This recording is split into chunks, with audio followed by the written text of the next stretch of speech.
students, welcome back in AK Nursing classes. Myself Ashok Sondra.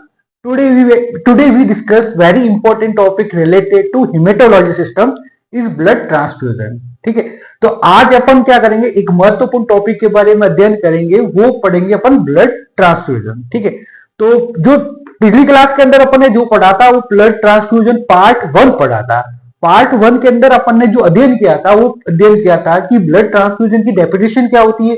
ठीक है, और उसके अलावा जो ब्लड ट्रांसफ्यूजन के कंपोनेंट क्या क्या होते हैं. ठीक है, तो उनके अलग अलग प्रकार के जो कंपोनेंट होते हैं उसके बारे में अपन ने अध्ययन किया था. ठीक है, तो आज अपन जो पार्ट 2 होता है जो ब्लड ट्रांसफ्यूजन का, उसके अंदर जो ब्लड ट्रांसफ्यूजन प्रोसीजर होता है वो क्या होता है उसके बारे में अपन अध्ययन करेंगे. ठीक है, तो आज पार्ट सेकंड जो ब्लड ट्रांसफ्यूजन का है उसके अंदर अपन पढ़ेंगे प्रोसीजर, यानी कि जो ब्लड ट्रांसफ्यूजन है वो इसका प्रोसीजर किस प्रकार होता है. ठीक है, तो प्रोसीजर पढ़ने से पहले सबसे पहली बात ये होती है कि जो ब्लड ट्रांसफ्यूजन होता है, तो ब्लड ट्रांसफ्यूजन को किन किन पेशेंट को ये रिक्वायरमेंट होती है, किन कंडीशन के अंदर इसको दिया जाता है. ठीक है, तो उसको अपन बोलते हैं इंडिकेशन ऑफ ब्लड ट्रांसफ्यूजन. ठीक है, तो यहाँ पे जो इंडिकेशन होता है, तो सबसे पहला जो इंडिकेशन होता है, तो अपन जो टॉपिक पढ़ेंगे वो पढ़ेंगे इंडिकेशन ऑफ ब्लड ट्रांसफ्यूजन. क्या पढ़ेंगे? Indication of blood transfusion. Indication of blood transfusion. ठीक है, इंडिकेशन ऑफ ब्लड ट्रांसफ्यूजन के अंदर सबसे पहला है जो मैंने आपको बताया था कंपोनेंट ऑफ ब्लड ट्रांसफ्यूजन के अंदर मैंने आपको बताया था वूल ब्लड, जो कंप्लीट ब्लड होता है जिसके अंदर मैंने बताया डब्ल्यूबीसी, आरबीसी, प्लेटलेट सारे इंक्लूडिंग होते हैं. ठीक है, तो वूल ब्लड है वो किसको ट्रांसफर किया जाता है. ठीक है, तो वूल ब्लड किस कंडीशन के अंदर ट्रांसफर किया जाता है, तो सबसे पहली जो कंडीशन होती है वो होती है एक्यूट ब्लड लॉस. किसी पेशेंट को सडन ब्लड लॉस हो रहा है, एक्यूट ब्लड लॉस कंडीशन के अंदर ट्रांसफर करते हैं. ठीक है, और जो दूसरा होता है वो होता है, दूसरा जो होता है एक्सचेंज ट्रांसफ्यूजन.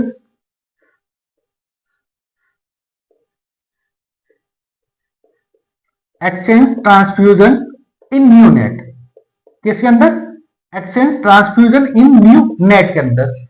उस कंडीशन के अंदर भी अपन क्या कर सकते हैं, वूल ब्लड को है वो ट्रांसफर या जो इंट्रोड्यूस है वो कर सकते हैं. ठीक है, और दूसरी बात ये वूल ब्लड के अंदर हुआ, यानी कि वूल ब्लड यानी जो कंप्लीट होता है ब्लड जिसके अंदर आरबीसी, डब्ल्यूबीसी, प्लेटलेट सारे सेल्स है वो इंक्लूडिंग होते हैं, वो किस कंडीशन के अंदर ट्रांसफर किया जाता है, तो जिसके अंदर सबसे पहला एक्यूट ब्लड लॉस के अंदर और एक्सचेंज ट्रांसफ्यूजन इन न्यूनेट के अंदर. ठीक है, अब दूसरा जो होता है वो होता है आपका पीआरबीसी. पीआरबीसी मैंने बताया था packed red blood cells. PRBC, अब पीआरबीसी किस कंडीशन के अंदर ट्रांसफर किया जाता है. ठीक है, तो सबसे पहला जो होता है क्रोनिक सीवियर एनीमिया.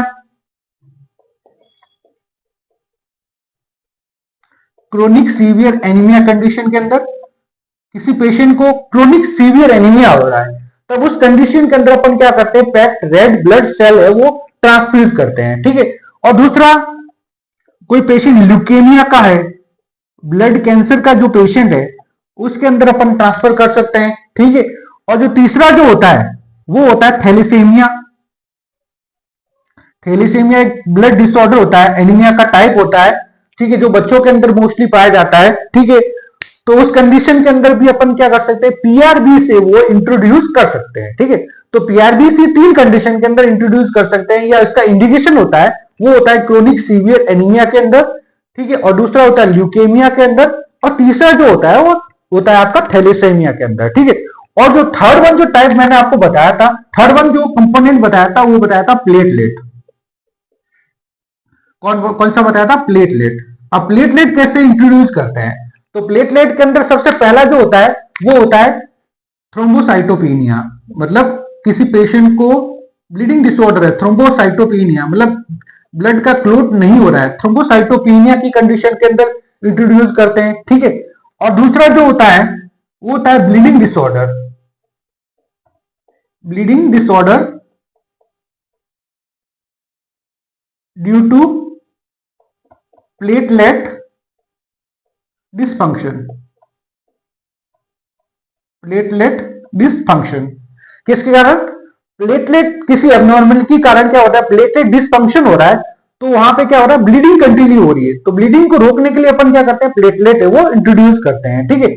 और थर्ड वन जो होता है मैलिग्नेंसी के अंदर, किसी पेशेंट को कैंसर की मैलिग्नेंसी मतलब कैंसर है वो बहुत ज्यादा मतलब फैल रहा है, तो उसको रोकने के लिए, प्रिवेंट करने के लिए अपन क्या करते हैं, प्लेटलेट्स है वो इंट्रोड्यूस करते हैं, ठीक है। और जो फोर्थ वन होता है वो होता है कोई मेजर प्रकार की सर्जरी हो रही है, तो उसके अंदर भी अपन क्या कर सकते हैं, प्लेटलेट है वो इंट्रोड्यूस कर सकते हैं, ठीक है। तो ये क्या होता है प्लेटलेट के जो होते हैं वो इंट्रोड्यूस करने के क्या होते हैं, मतलब किस प्रकार कब कब इंट्रोड्यूस किया जाता है या इंडिकेशन होते हैं। तो सबसे पहला जो मैंने इंडिकेशन बताया वूल ब्लड होता है, जो कंप्लीट ब्लड होता है जिसके अंदर डब्ल्यूबीसी, आरबीसी, प्लेटलेट सारी इंक्लूडिंग सेल्स होती है, ठीक है। तो उसके अंदर एक्यूट ब्लड लॉस हो रहा है, उस कंडीशन के अंदर अपन इंट्रोड्यूस कर सकते हैं। या फिर न्यूनेट होता है, उसके अंदर एक्सचेंज ब्लड ट्रांसफ्यूजन कर रहे हैं, तब उस कंडीशन के अंदर भी अपन क्या कर सकते हैं, वूल ब्लड है वो इंट्रोड्यूस कर सकते हैं। और पीआरबीसी जो पैक्ड रेड ब्लड सेल्स होती है, उसके अंदर अपन क्रोनिक सीवियर एनीमिया वाले जो पेशेंट होते हैं उसके अंदर अपन क्या कर सकते हैं, इंट्रोड्यूस कर सकते हैं। उसका ल्यूकेमिया जो कि ब्लड कैंसर के जो पेशेंट होते हैं उसके अंदर भी अपन क्या कर सकते हैं, वो है पीआरबी से वो इंट्रोड्यूस कर सकते हैं। और थैलीसीमिया जो मैंने आपको बताया, जो एनीमिया का जो टाइप होता है, उस कंडीशन के अंदर भी अपन क्या कर सकते हैं, पीआरबीसी को वो इंट्रोड्यूस कर सकते हैं, ठीक है। और जो थर्ड वन जो कंपोनेंट होता है प्लेटलेट, तो प्लेटलेट मैंने आपको बताया जो ब्लीडिंग डिसऑर्डर होते हैं जैसे थ्रोम्बोसाइटोपिनिया है, तो उस कंडीशन के अंदर क्या हो रहा है, अपन क्या कर सकते हैं, प्लेटलेट है वो कर सकते हैं, ठीक है। और ब्लीडिंग डिसऑर्डर होती है जिसके कारण प्लेटलेट डिस्फंक्शन हो रहा है किसी पेशेंट को, तो अपन क्या कर सकते हैं, ब्लीडिंग डिसऑर्डर के अंदर भी क्या कर सकते हैं, प्लेटलेट है वो इंट्रोड्यूस कर सकते हैं। और मैलिग्नेंसी जो कैंसर हो रहा है, तो कैंसर बहुत ज्यादा फैल रहा है, उसको प्रिवेंट करने के लिए या उसके रोकने के लिए अपन क्या कर सकते हैं, प्लेटलेट है वो इंट्रोड्यूस कर सकते हैं। और उसके अलावा मेजर सर्जरी है, तो सर्जरी कंडीशन मेजर किसी बहुत विशाल स्तर पर सर्जरी हो रही है, तो जिसके अंदर ब्लीडिंग डिसऑर्डर होने की संभावना ज्यादा रहती है या सीवियर ब्लड लॉस होने की संभावना ज्यादा रहती है, उसके अंदर भी अपन क्या कर सकते हैं, प्लेटलेट है वो इंट्रोड्यूस कर सकते हैं, ठीक है। तो ये क्या होते हैं, इंडिकेशन होते हैं, मतलब किन किन कंडीशन के अंदर अपन है ब्लड ट्रांसफ्यूजन है वो की करते हैं, ठीक है। तो अब ये क्या आपने पढ़ा, वो पढ़ा इंडिकेशन ऑफ ब्लड ट्रांसफ्यूजन, ठीक है। अब जो नेक्स्ट जो आएगा वो आएगा प्रोसीजर, यानी कि जो ब्लड ट्रांसफ्यूजन है उसका जो अपन क्या पढ़ रहे हैं, पार्ट सेकेंड। तो पार्ट सेकेंड के अंदर जो आएगा वो आएगा क्या आएगा, प्रोसीजर आएगा।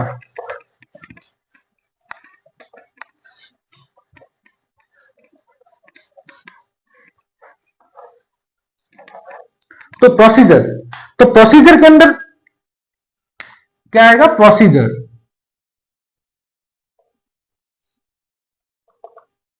के अंदर सबसे पहले इंपॉर्टेंट चीज होती है, कलेक्शन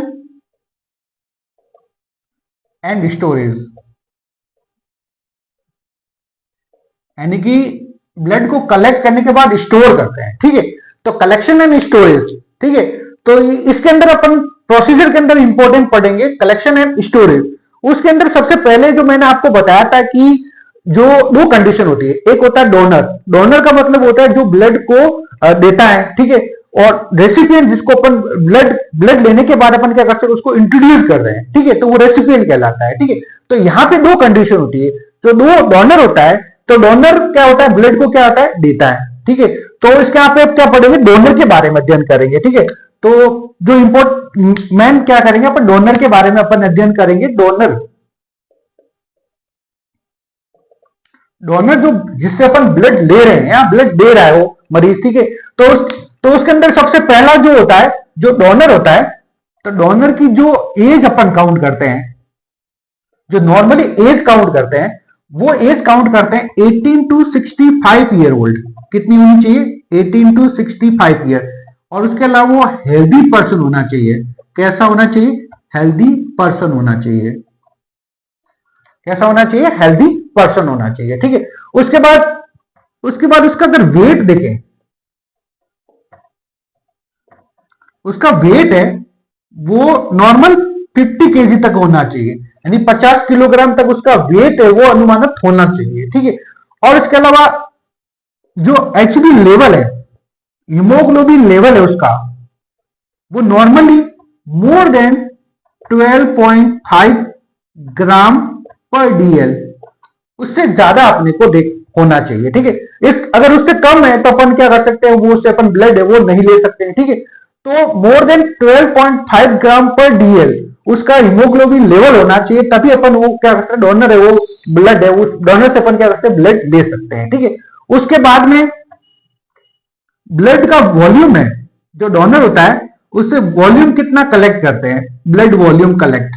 ठीक है, तो नॉर्मली जो कलेक्ट करते हैं वो 400 टू 450 ml, कितना करते हैं, 400 टू 450 ml तक। ठीक है, और उसके अलावा जो लास्ट वन होता है, जो डोनर होता है, तो डोनर के अंदर अपन क्या करते हैं, इन्वेस्टिगेशन करते हैं, डिजीज इन्वेस्टिगेशन, यानी डोनर को फ्री ऑफ डिजीज कंडीशन होनी चाहिए, मतलब किसी प्रकार का डिजीज कंडीशन नहीं होना चाहिए। ठीक है, तो कौन कौन सी डिजीज कंडीशन मोस्टली उसके लिए इन्वेस्टिगेशन किया जाता है, तो सबसे पहला जो देखा जाए तो पेशेंट को HIV पॉजिटिव नहीं होना चाहिए वो। ठीक है, उसके अलावा हिपेटाइटिस बी है पॉजिटिव नहीं होना चाहिए, उसके अलावा हिपेटाइटिस सी पॉजिटिव नहीं होना चाहिए। ठीक है, और उसके अलावा पेशेंट को सिफिलिस की बीमारी नहीं होनी चाहिए।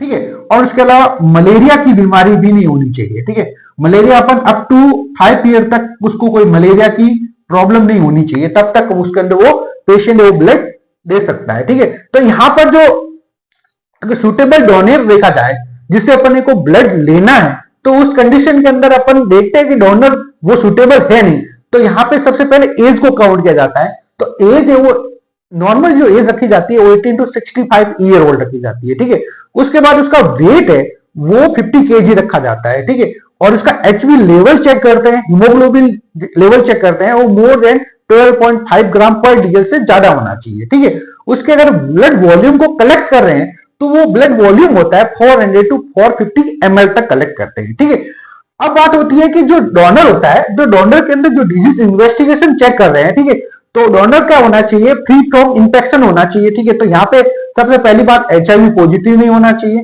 हेपेटाइटिस बी पॉजिटिव नहीं होना चाहिए, हेपेटाइटिस सी पॉजिटिव नहीं होना चाहिए, और इसके अलावा उसको सिफिलिस की बीमारी नहीं होनी चाहिए, और या फिर मलेरिया जो होती है वो भी बीमारी उसको नहीं होनी चाहिए अप टू 5 ईयर तक। ठीक है, तो ये क्या होता है, डोनर देखते हैं, सुटेबल डोनर देखते हैं कि भाई ये को जो डोनर है उससे अपन ब्लड ले सकते हैं या नहीं ले सकते हैं। ठीक है, तो ये सुटेबल डोनर की कैरेक्टरिस्टिक्स बोल सकते हैं। ठीक है, अब बात होती है, अब जो डोनर होता है, ठीक है, अब यहाँ पे अपन काउंट करेंगे वो जो डोनर होता है, तो कितने प्रकार के डोनर होते हैं जिससे अपन क्या करते हैं, ब्लड को कलेक्ट करते हैं। तो यहाँ पे जो पढ़ेंगे वो पढ़ेंगे types of blood donor.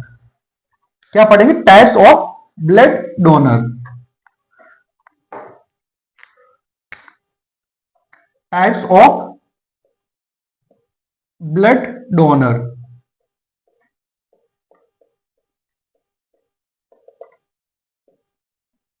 Types of blood donor, ठीक है, तो उसके अंदर सबसे पहला जो डोनर का टाइप आता है, ठीक है, उसको बोलते हैं डिजाइनेटेड, डिजाइनेटेड या फिर उसको बोलते हैं होमोलोगस। क्या बोलेंगे, डिजाइनेटेड या फिर होमोलोगस ब्लड डोनर। तो ये क्या होता है, ब्लड डोनर का एक टाइप होता है फर्स्टली। ठीक है, तो ये क्या होता है, मोस्ट कॉमन टाइप का क्या होता है, टाइप होता है, मोस्ट कॉमन टाइप,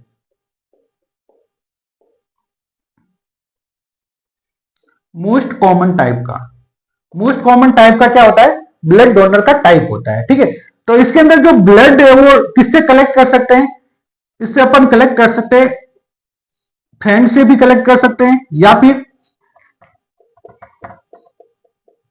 फ्रेंड्स या फिर रिलेटिव से अपन क्या कर सकते हैं, ब्लड को कलेक्ट कर सकते हैं, रिलेटिव्स, फ्रेंड्स भी हो सकते हैं या रिलेटिव भी हो सकते हैं, उससे अपन क्या कर सकते हैं, ब्लड को वो कलेक्ट कर सकते हैं। ठीक है, और जो दूसरा होता है टाइप होता है वो होता है ऑटोलोगस। कौन सा रहेगा, ऑटोलोगस, ऑटोलोगस। ऑटोलोगस के अंदर क्या होता है, ऑटोलोगस का मतलब ये होता है कि मतलब जो पर्सन होता है उसका खुद का ही ब्लड किया जाता है, खुद का ही ब्लड कलेक्ट किया जाता है। जैसे मान लो कि कोई पेशेंट है, उसका क्या होता है, सर्जरी फिक्स होता है उस डेट को, तो उस कंडीशन के अंदर क्या करते हैं, बिफोर शेड्यूल प्रोसीजर, मतलब को प्रोसीजर होता है, उससे शेड्यूल प्रोसीजर से पहले उस पेशेंट से या उस पर्सन से क्या करते हैं, ब्लड को बाहर निकाला जाता है। ब्लड को निकाल के फिर उसके बाद उसकी प्रोसीजर रिक्वायरमेंट होती है उस समय उसको ट्रांसफ्यूज किया जाता है। ठीक है, तो यहां पे जो डोनर होता है तो वो होता है कलेक्ट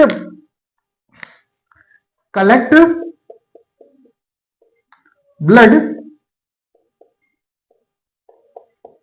फ्रॉम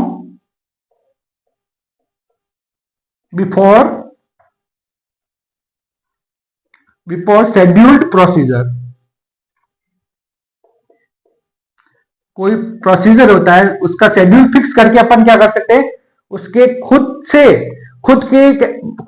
पर्सन है उसके अपन उससे ब्लड निकालकर फिर उसी को ट्रांसफ्यूज किया जाता है। ठीक है, तो उसको अपन क्या बोलेंगे, ऑटोलोगस ब्लड डोनर बोलेंगे। तो ये सेकंड जो टाइप होता है ब्लड कलेक्शन का, सॉरी ब्लड डोनर का, वो होता है ऑटोलोगस टाइप। ठीक है, और जो थर्ड वन जो टाइप को देखने को मिलता है वो होता है ब्लड साल्वेज। कौन सा रहेगा, ब्लड साल्वेज।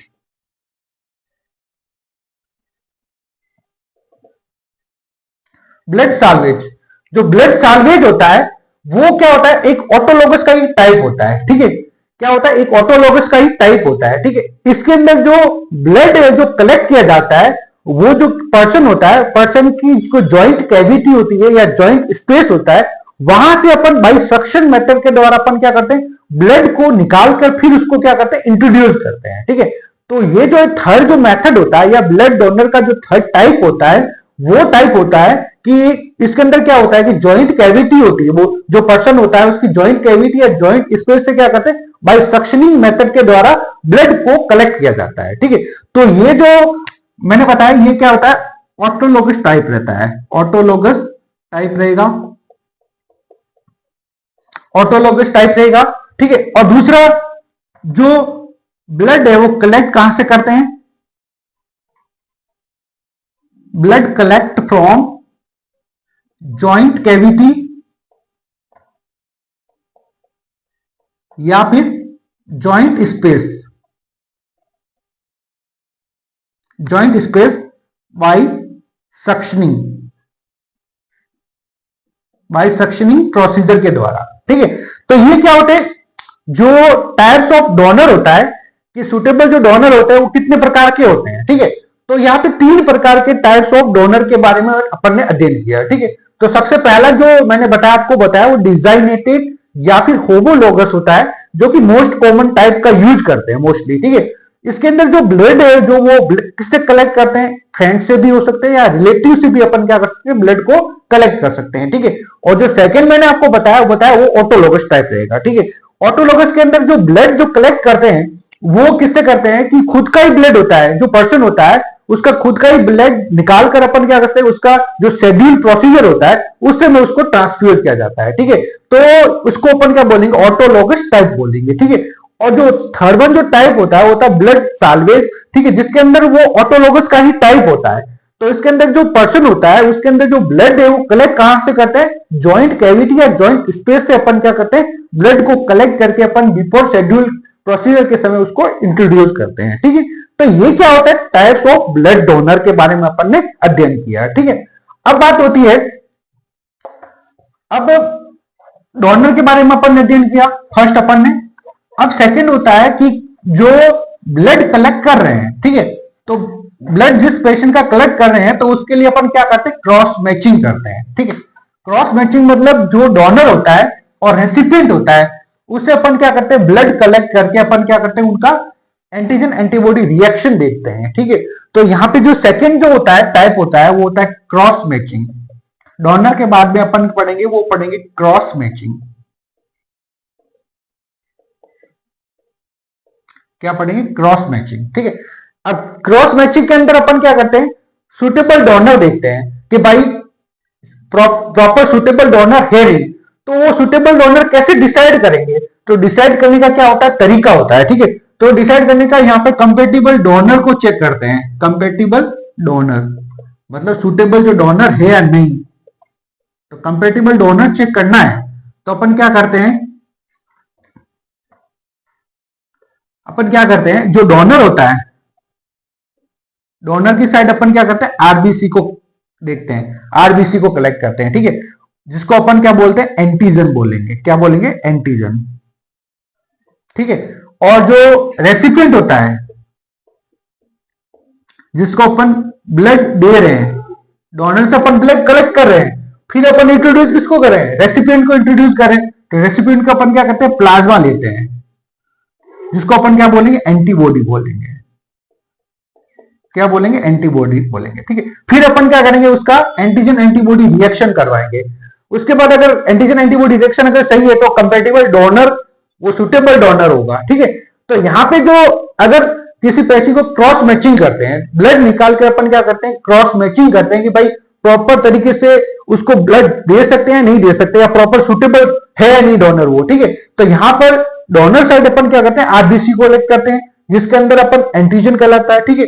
और जो रेसिपिएंट है, जिसको अपन ब्लड दे रहे हैं, ठीक है, उसके अंदर अपन क्या करते हैं? प्लाज्मा कलेक्ट करके, और एंटीबॉडी कहलाता है। फिर इनकी दोनों की क्या करते हैं? रिएक्शन कराते हैं, एंटीजन एंटीबॉडी रिएक्शन बोलते हैं उसको। ठीक है। तो ये क्या होता है? सुटेबल डोनर अपने उसको डिसाइड कर सकते हैं। ठीक है। किसके द्वारा? किसके द्वारा? क्रॉस मैचिंग के द्वारा। ठीक है।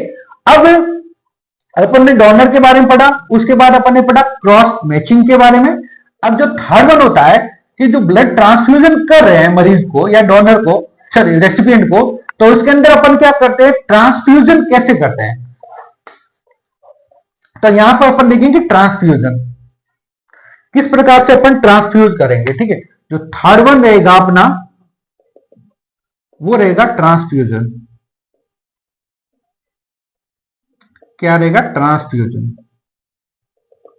ठीक है।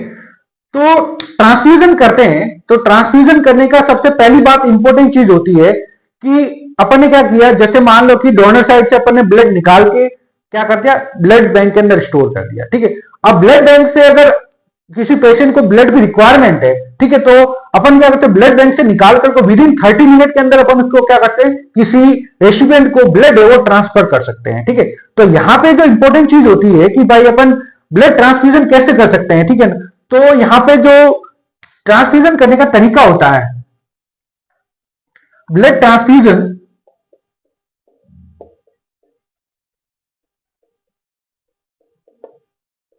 With in 30 minute,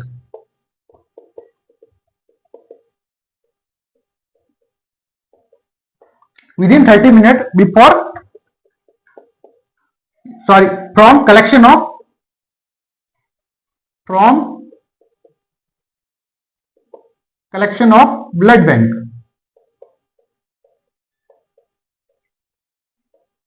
blood bank से अपन ने ब्लड कलेक्ट कर लिया है। कलेक्ट करने के बाद अपन जिस पेशेंट को रिक्वायरमेंट है, ठीक है, उसको विद इन 30 मिनट के अंदर उसको ब्लड को ट्रांसफ्यूज कर सकते हैं। ठीक है। तो ये क्या होता है? फर्स्ट ट्रांसफ्यूजन करने का तरीका हो सकता है। उसके बाद में अगर किसी पेशेंट को अगर ब्लड ट्रांसफ्यूजन कर रहे हैं, ठीक है, तो अपन क्या करेंगे? उस पेशेंट का वाइटल साइन चेक करेंगे। क्या करेंगे? वाइटल साइन को अपन असेस करेंगे। ठीक है। तो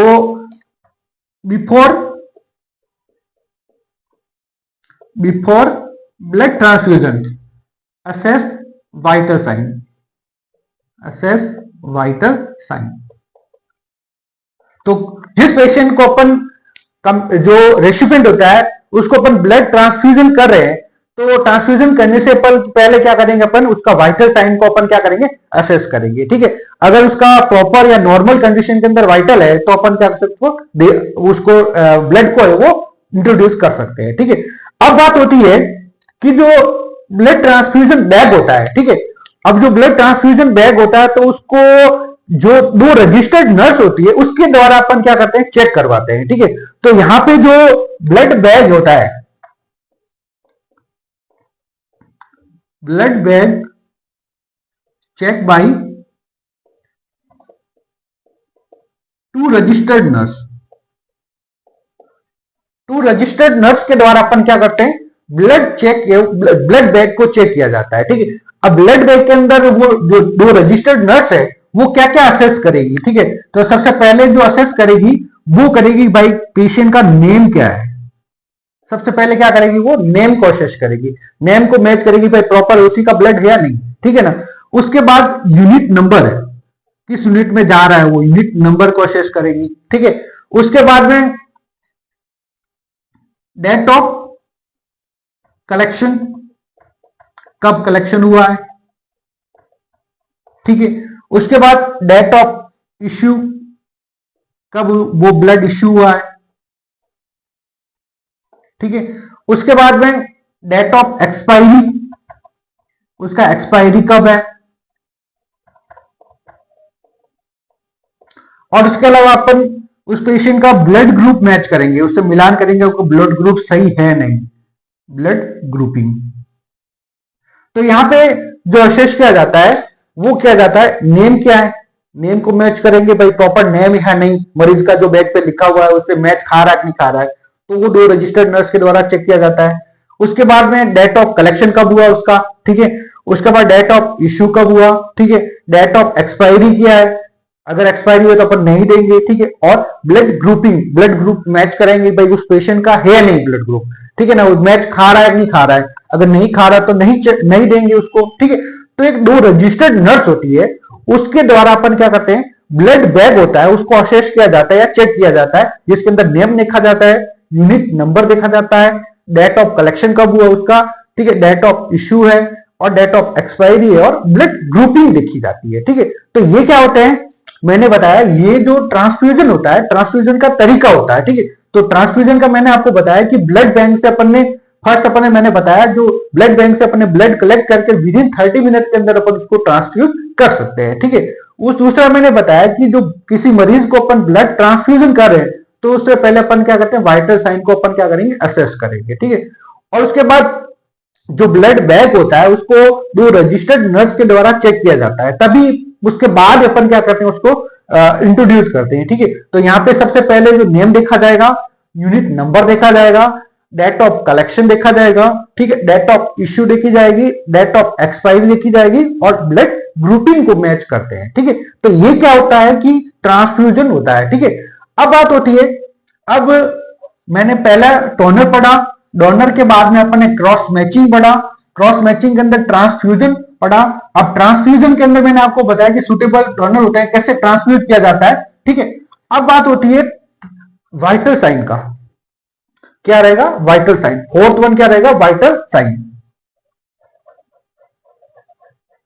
असेस वाइटल साइन।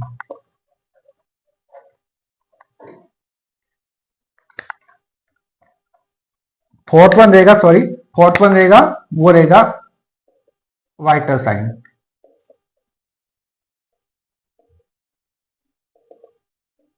तो वाइटल साइन असेस करने के तरीके होते हैं, ठीक है। तो सबसे पहले कब असेस करते हैं, सबसे पहले जो असेस करते हैं before start procedure, blood procedure start करने से पहले अपन क्या करेंगे, एक बार उसका वाइटल चेक करेंगे, ठीक है। फिर उसके बाद में एवरी 15 मिनट, एवरी 15 मिनट उसका चेक करेंगे, ठीक है। उसके बाद में 15 मिनट के बाद में every after 15 minute check every 30 minute,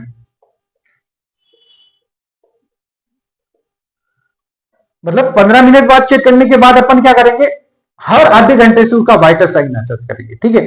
क्योंकि एवरी 15 मिनट करना जरूरी होता है, क्योंकि फर्स्ट जो शुरुआती जो 15 मिनट होते हैं वो क्रिटिकल होते हैं, ठीक है। उसके अंदर ब्लड ट्रांसफ्यूजन रिएक्शन होने के ज्यादा चांसेस रहते हैं, ठीक है। तो इसके अंदर एवरी 15 मिनट पर अपन असेस करना जरूरी होता है, ठीक है। एवरी 15 मिनट के बाद में एवरी 30 मिनट के बाद उसका असेस करते हैं, ठीक है। उसके बाद लास्ट जो वाइटल साइन असेस करते हैं, last vital sign end of procedure,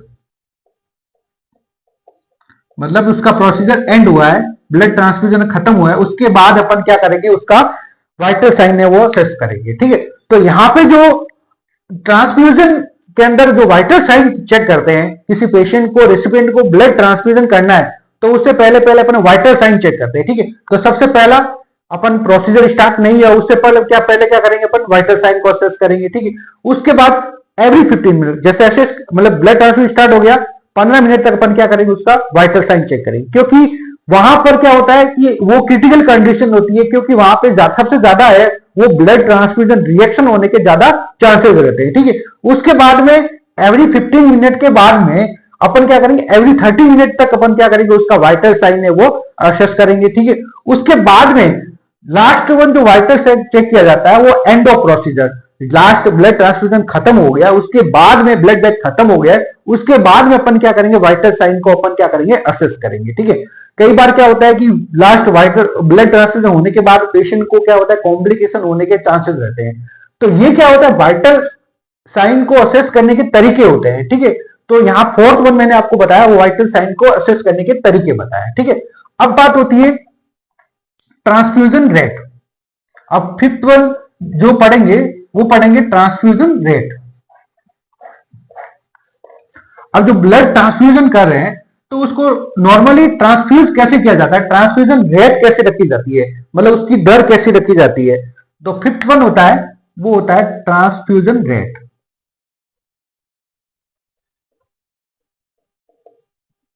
transfusion rate, transfusion rate के अंदर सबसे मैंने पहले आपको बताया कि इनिशियल जो 15 मिनट होते हैं, जो इनिशियल 15 मिनट होते हैं वो बहुत क्रिटिकल होता है। तो उस कंडीशन के अंदर ज्यादातर मरीजों को क्या होता है, ब्लड ट्रांसफ्यूजन रिएक्शन होने के ज्यादा चांसेस रहते हैं, तो वो असेस करना बहुत जरूरी होता है। तो यहां पर सबसे पहले जो इनिशियल 15 मिनट होता है वो बहुत क्रिटिकल होता है। ठीक है, तो फर्स्ट जो होता है इनिशियल 15 मिनट, उसको ऑब्जर्व करना बहुत जरूरी होता है। इनिशियल 15 मिनट है वो critical, so assess critical because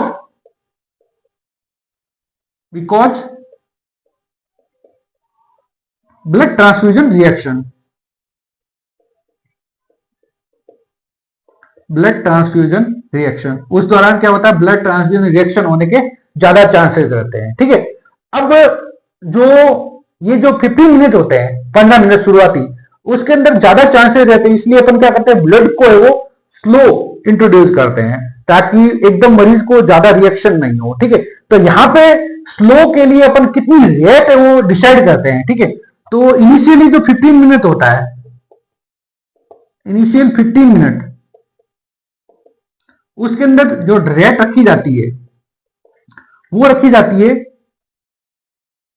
2 to 4 ml पर मिनट, 2 to 4 ml पर मिनट। ठीक है, यानी कि जो ड्रॉप्स रहेगी वो 20 to 40 ड्रॉप्स पर मिनट,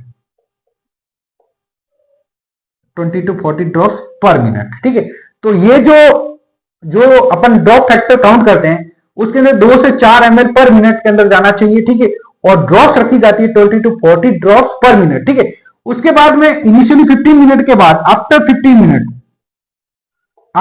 मिनट के बाद में ड्रॉप कैसे रखी जाती है, वो रखी जाती है 4 ml पर मिनट, यानी 1 मिनट के अंदर 4 ml तक जाना चाहिए, मे बी। ठीक है, ये मे बी रेंज बता रहा हूं मैं आपको।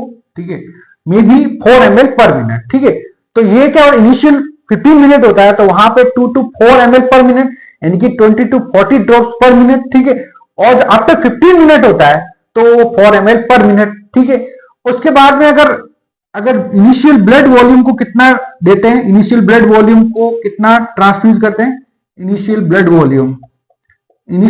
वॉल्यूम जाना चाहिए, वो चाहिए 50 ml। कितना चाहिए, 50 ml तक जाना चाहिए। ठीक है, शुरुआती जो 15 मिनट के अंदर 50 ml को ब्लड ट्रांसफ्यूज करते हैं। ठीक है, तो यहाँ पे जो ट्रांसफ्यूजन रेट होती है, तो ट्रांसफ्यूजन रेट के अंदर मैंने आपको बताया जो शुरुआती जो 15 मिनट होते हैं वो बहुत क्रिटिकल होते हैं। ठीक है, उसके अंदर पेशेंट को ट्रांसफ्यूजन रिएक्शन होने के ज्यादा चांसेस रहते हैं। तो इसके अंदर अपन क्या करते हैं, जो ड्रॉप फैक्टर होता है या जो ट्रांसफ्यूजन रेट है वो स्लो रखी जाती है। ठीक है, तो इनिशियली जो 15 मिनट होता है उसके अंदर 2 to 4 ml पर मिनट रखी जाती है, यानी कि 20 to 40 ड्रॉप्स पर मिनट। उसके बाद आफ्टर 15 मिनट होता है, जो 15 मिनट के बाद अपन ड्रॉप्स रखी जाती है वो रखी जाती है 4 ml पर मिनट, यानी कि मे बी 4 ml पर मिनट। ठीक है, और इनिशियली जो ब्लड वॉल्यूम देते हैं वो 50 ml तक अपन दे सकते हैं। ठीक है, तो ये क्या हुआ है, मैंने आपको बताया जो कलेक्शन एंड स्टोरेज के अंदर मैंने आपको 5 टाइप्स बताए। कौन कौन से मैंने बताया, सबसे पहले मैंने आपको डोनर के बारे में बताया, सूटेबल जो डोनर होता है उसके अंदर क्या क्या कैरेक्टरिस्टिक्स होते हैं। उसके बाद मैंने आपको बताया टाइप्स ऑफ डोनर के बारे में बताया। उसके बाद सेकंड मैंने बताया क्रॉस मैचिंग के अंदर बताया मैंने आपको, ठीक है। उसके बाद थर्ड वन मैंने बताया ट्रांसफ्यूजन, कब ट्रांसफ्यूजन कौन सा किस कंडीशन में करते हैं, ठीक है। उसके बाद वाइटल साइन मैंने बताया। उसके बाद फिफ्थ वन मैंने बताया आपको ट्रांसफ्यूजन रेट, ठीक है। अब ये कलेक्शन एंड स्टोरेज के अंदर ये टॉपिक कंप्लीट हुआ। अब बात होती है अपन ने ब्लड ट्रांसफ्यूजन कर दिया, तो प्रोसीजर ब्लड ट्रांसफ्यूजन प्रोसीजर कर रहे हैं, तो उसके अंदर क्या क्या कॉम्प्लिकेशन अपने को देखने को मिल सकते हैं, मतलब क्या क्या अगर ओवरलोडेड कंडीशन के अंदर है या फिर रिएक्शन क्या क्या अपने को देखने को मिल सकती है, ठीक है। तो नेक्स्ट जो अपना रहेगा वो रहेगा कॉम्प्लिकेशन ऑफ ब्लड ट्रांसफ्यूजन, जो मोस्ट कॉमन टाइप रहेगा, ठीक है। तो यहां पे पढ़ेंगे सेकेंड वन पढ़ेंगे complication of blood transfusion, complication of blood transfusion. तो कॉम्प्लिकेशन ऑफ ब्लड ट्रांसफ्यूजन, ठीक है। तो सबसे इंपॉर्टेंट मैंने आपको बताया कि जो शुरुआती जो 15 मिनट होता है, जो शुरुआत वाले जो 15 मिनट होते हैं वो बहुत क्रिटिकल होते हैं, ठीक है। क्योंकि उस वहां पे क्या होता है ट्रांसफ्यूजन रिएक्शन होने के ज्यादा चांसेस रहते हैं, ठीक है। तो यहां पे सबसे पहला जो टाइप्स अपने को देखने को मिलता है वो होता है इनिशियल ब्लड ट्रांसफ्यूजन रिएक्शन। क्या बोलेंगे? Initial blood transfusion reaction. Initial शुरुआती यानी एकदम जल्दी जो रिएक्शन हो रही है, इनिशियल ब्लड ट्रांसफ्यूजन रिएक्शन, ठीक है। इनिशियल ब्लड ट्रांसफ्यूजन रिएक्शन मैंने आपको बताया कि जो इनिशियली 15 मिनट होता है वहां पर क्या होता है, ये रिएक्शन होने के चांसेस रहते हैं, ठीक है। इनिशियली 15 मिनट पर किसके कारण हो रहा है? ड्यू टू ट्रांसफ्यूजन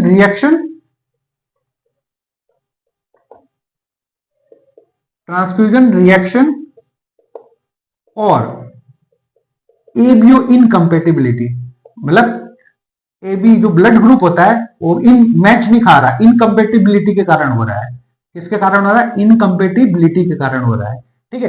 तो इनिशियल ब्लड ट्रांसफ्यूजन जो होता है वो होता है शुरुआती जो 15 मिनट जो मैंने बताया क्रिटिकल कंडीशन के अंदर होता है। उस दौरान अगर डोज को रेट को ट्रांसफ्यूजन रेट को अगर ज्यादा दे रहे हैं मरीज को या फिर मैच नहीं खा रहा है, तो उस कंडीशन के अंदर क्या होता है ट्रांसफ्यूजन रिएक्शन होने के ज्यादा चांसेस रहते हैं, ठीक है। और एबीओ इनकम्पेटिबिलिटी के कारण भी हो सकता है, ठीक है। तो पहला जो कॉम्प्लिकेशन होता है वो होता है इनिशियल ब्लड ट्रांसफ्यूजन के कारण होगा, ठीक है। अब जो दूसरा होता है, दूसरा जो कॉम्प्लिकेशन अपने को देखने को मिलता है वो होता है डिलेड ट्रांसफ्यूजन रिएक्शन।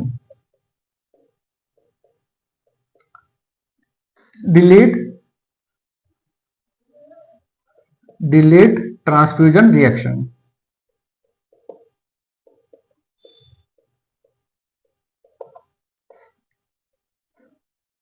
डिलेड मतलब लेट हो रहा है, ठीक है।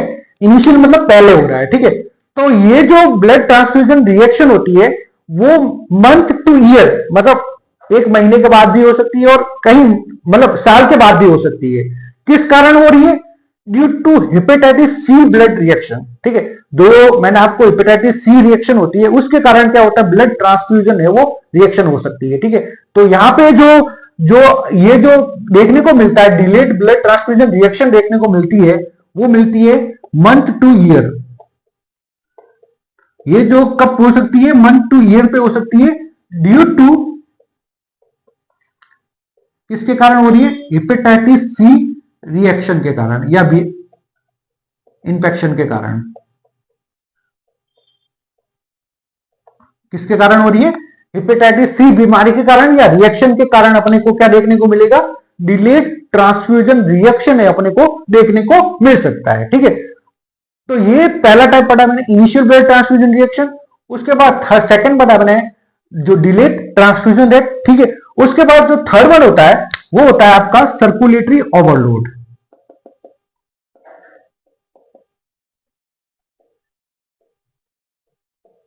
Circulatory overload. सर्कुलेटरी ओवरलोड मतलब अब नाम से पता है कि जो ब्लड वॉल्यूम होता है बॉडी के अंदर जो सर्कुलेशन हो रहा है, सर्कुलेशन क्या होता है? ओवरलोडेड हो रहा है। ओवरलोडेड होने का कारण क्या है किसी पेशेंट को अपन क्या कहते हैं, रैपिड ट्रांसफ्यूज कर रहे हैं ब्लड को, ठीक है। जो मैंने आपको नॉर्मल जो ड्यूरेशन बताया, जैसे 2 to 4 ओवर है, सॉरी जो 4 ओवर होता है 2 to 4 ओवर, तो लेस देन 2 ओवर के अंदर उसको वूल ब्लड को ट्रांसफ्यूज कर रहे हैं, तो क्या हो रहा है, सर्कुलेटरी ओवरलोड हो रहा है, वहां पे ओवरलोडेड कंडीशन हो रही है। तो ये किसके कारण हो रहा है, due to rapid blood transfusion. किसके कारण हो रहा है, due to rapid blood transfusion. किसके कारण हो रहा है, रैपिड ब्लड ट्रांसफ्यूजन के कारण हो रहा है, ठीक है। तो थर्ड जो कॉम्प्लिकेशन होने को देखने को मिल सकता है वो होता है सर्कुलेटरी ओवरलोड देखने को मिल सकता है। किसके कारण देखने को मिलता है, due to rapid blood transfusion के कारण, ठीक है। और जो फोर्थ वन जो होता है वो होता है सेप्टिसीमिया।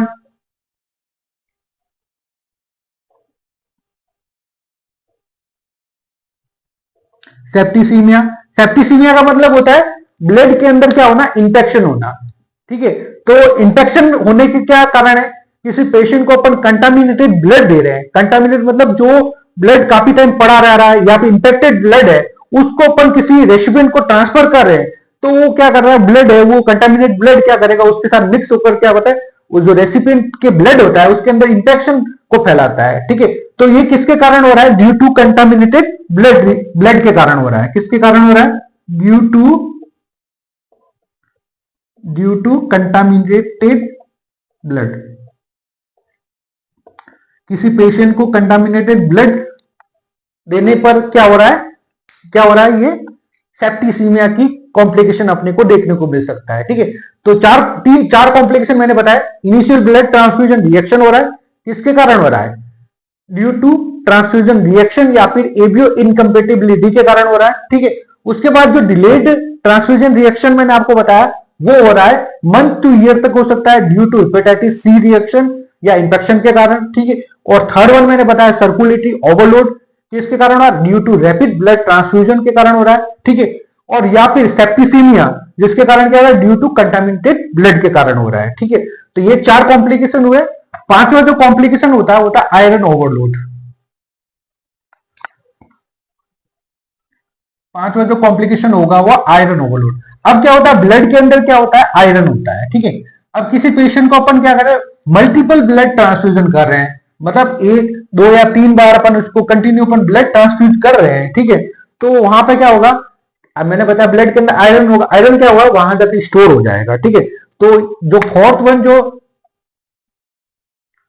जो कॉम्प्लिकेशन, सॉरी इनिशियल डिलेड, पहला अपने इनिशियल पढ़ा, उसके बाद डिलेड पढ़ा, उसके बाद सर्कुलेटरी ओवरलोड, उसके बाद अपने सेप्टिसीमिया, और यहां पे फिफ्थ वन जो देखने को मिलेगा वो देखने को मिलेगा iron overload. Iron overload, iron मतलब बहुत ज्यादा मात्रा के अंदर आयरन है वो डिपॉजिट हो जाता है बॉडी के अंदर, ठीक है। तो किसके कारण होगा, due to multiple blood transfusion. बहुत ज्यादा मात्रा के अंदर अपन मल्टीपल ब्लड ट्रांसफ्यूजन कर रहे हैं तो उसके अंदर क्या होता है, आयरन ओवरलोड हो जाएगा, ठीक है। किसके कारण होगा, due to multiple blood transfusion के कारण होगा, ठीक है। और जो सिक्स्थ वन जो अपने को कॉम्प्लिकेशन देखने को मिलता है वो मिलेगा हाइपोकैल्सीमिया। हाइपोकैल्सीमिया, हाइपोकैल्सीमिया मतलब जो नॉर्मल जो कैल्शियम होता है उससे लेवल कम हो जाना, तो हाइपोकैल्सीमिया अपने को देखने को मिल सकता है। हाइपोकैल्सीमिया क्या होता है कि मैंने आपको ब्लड होता है, ब्लड के अंदर मैंने आपको बताया था सिट्रेट होता है। सिट्रेट क्या होता है, मैंने आपको बताया स्टोर का काम करता है। तो वो सिट्रेट क्या होता है, कैल्शियम आयन होता है, उससे बाइंड होकर क्या करता है, फ्री कर देता है, ठीक है। तो यहाँ पे क्या होगा, कैल्शियम बाहर निकल जाएगा, ठीक है। तो यहाँ पे जो कैल्शियम आयन होता है, कैल्शियम जो ब्लड होता है, ब्लड के अंदर क्या होता है, सिट्रेट, तो सिट्रेट किससे बाइंड होगा, फ्री कैल्शियम आयन। तो इसके कारण क्या होगा, कैल्शियम का लॉस हो जाएगा या कैल्शियम बाहर निकल जाएगा, ठीक है। तो उस कंडीशन के अंदर क्या होगा, हाइपोकैल्सीमिया देखने को मिलेगा, ठीक है। और जो 7 कॉम्प्लिकेशन देखने को मिलेगा वो देखने को मिलेगा हाइपरकैलेमिया।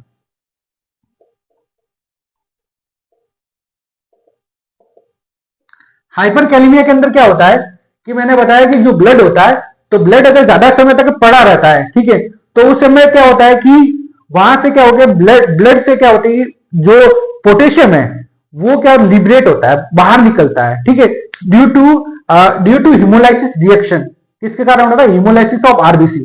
ठीक है, तो आरबीसी क्या ब्रेक डाउन हो जाएगी, ब्रेक डाउन होने के कारण क्या पोटेशियम है वो बाहर निकल जाएगा, मतलब हाइपरकैलेमिया हो जाएगा। ठीक है, तो यहाँ पे जो हाइपरकैलेमिया होने का जो रीजन होता है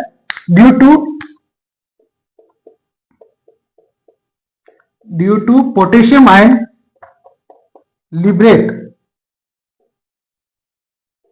due to hemolysis of RBC.